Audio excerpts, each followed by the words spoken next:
Matur pamundutan saking keluarga ageng panjenenganipun Sohibul Hajat Bapak Subardi sak keluarga. Katur sangganing para tamu sugeng siang sugeng lenggah sumangga Bapak Ibu.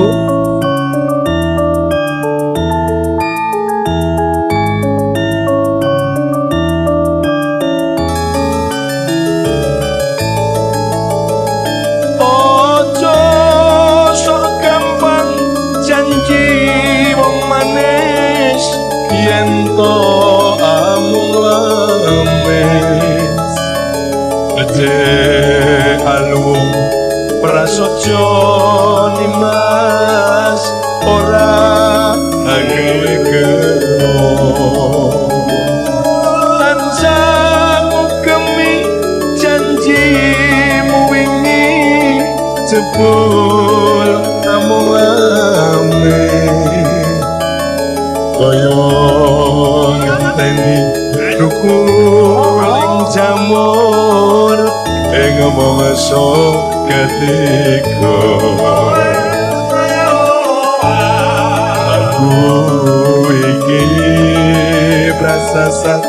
loro tan antuk jampi aku marto mbok aja amung lamis wis dadine banjur dines akeh tulodo wong jaman citra uripe rekoso dile sawiji anti kang suci tanggung bisa mati Sangga Buana Bapak Ibu teman rawuh sugeng siang sugeng rawuh monggo pados papan panenggane kang sekeca merdika kalian nyawiji para tamu sedaya semonggo dimate jemblangkon marasuan Indonesia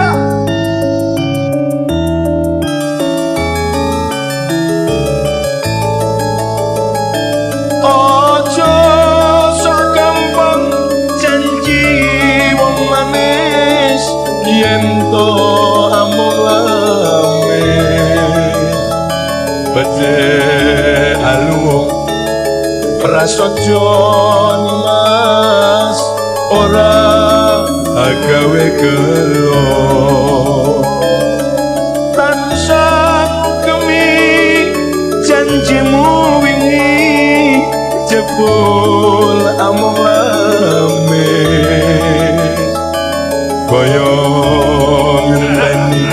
rukuling jamur ing mangsa ketiga aku iki prasasat loro tan antuk janji mbok aja amung lamis kang wis dadine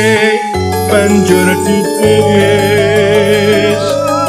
akeh tulodo mas pisan meneh ya wong jaman citra uripe rekoso